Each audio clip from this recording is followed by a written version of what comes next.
Welcome to War Bios, the podcast that delves into the most pivotal battles in history, where strategy, leadership, and circumstance collide.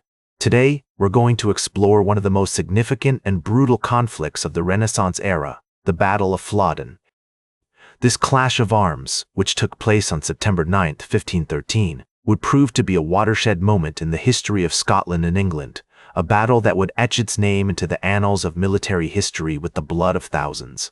The Treaty of Perpetual Peace, signed in 1502 between Scotland and England, was supposed to usher in an era of harmony between these two nations. However, this treaty would prove as ephemeral as the peace it promised, much like the fleeting nature of a battlefield truce.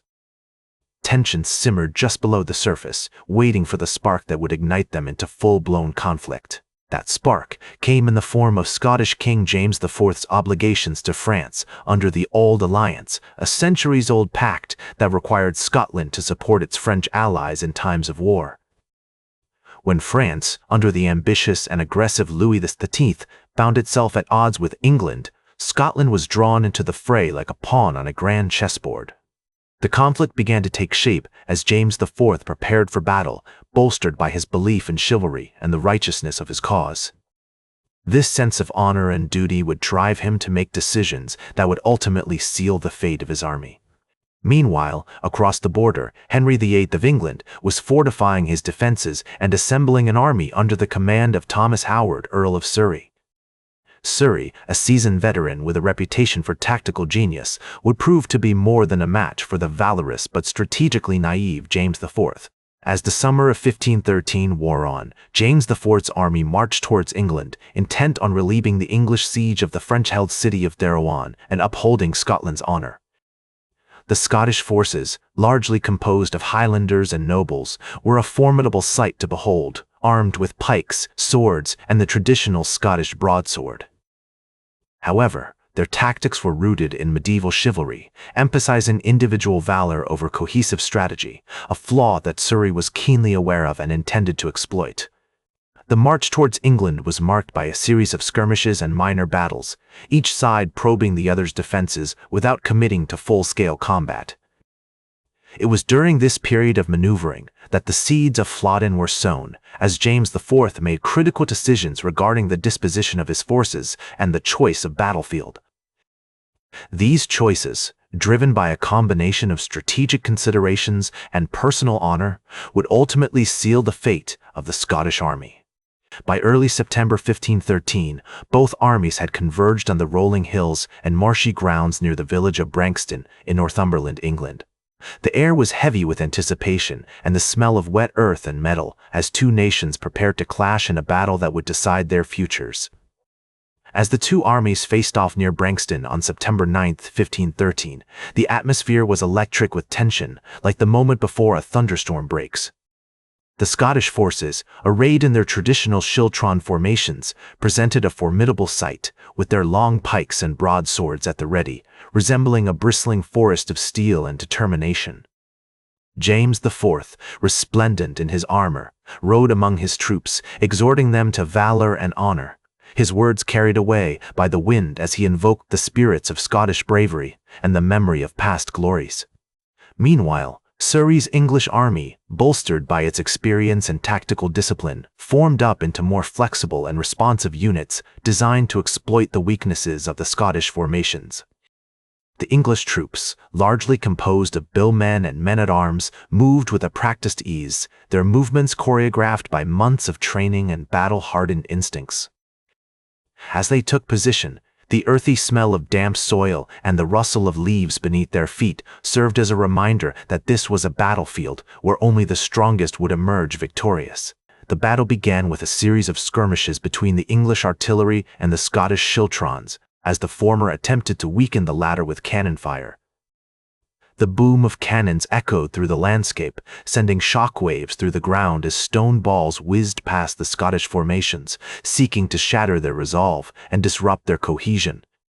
However, the Scots held firm, their dense formations presenting a difficult target for the English gunners. As the morning wore on, Surrey ordered his infantry to advance, seeking to engage the Scottish pikemen in close combat. The English troops moved forward with caution, aware of the deadly reach of the Scottish pikes, which could impale a man with ease, turning him into a human kebab. The initial clash between the two armies was fierce and intense, with both sides suffering heavy casualties. The Scottish schiltrons, anchored on the flanks by the rugged terrain, presented a nearly impenetrable wall of pikes to the English attackers. However, Surrey's troops were able to find weaknesses in the Scottish lines, exploiting gaps and seams to pour in men and inflict devastating damage. As the battle raged on, the Scots began to waver, their formations starting to break under the relentless English pressure. The sound of screams, clashing steel, and war cries filled the air, creating a cacophony of chaos that seemed to shake the very foundations of the earth. One of the defining moments of the battle came when James IV, seeking to rally his troops, led a desperate charge against the English lines. The Scottish king, accompanied by his loyal bodyguards, rode forward with reckless abandon, cutting down any Englishman who stood in his way. His armor glinted in the sunlight as he charged, his sword raised high, inspiring his men to follow him into the fray. However, this gallant gesture ultimately proved futile, as the English troops were too numerous and too well disciplined to be swayed by such a gesture.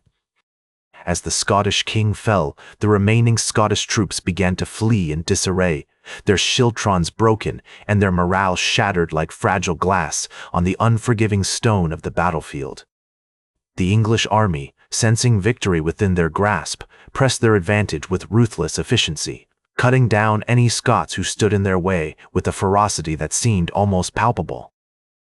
The battlefield, once a scene of fierce and intense combat, slowly fell silent, the only sound being the haunting moans of the wounded and the dying, a chilling reminder of the devastating consequences of war.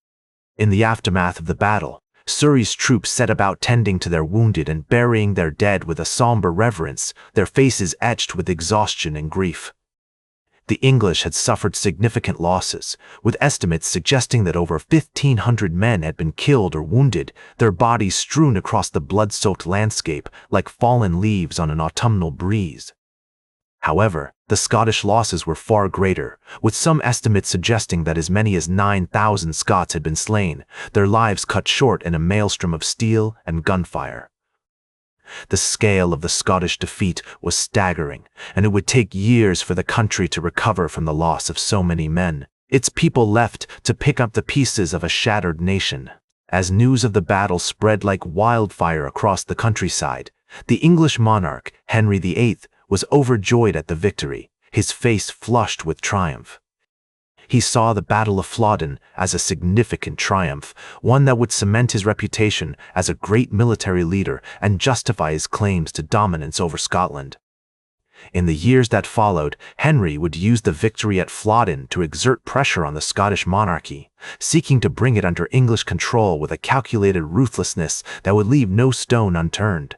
In Scotland, the aftermath of the battle was marked by grief and recrimination, as if the very fabric of the nation had been torn asunder.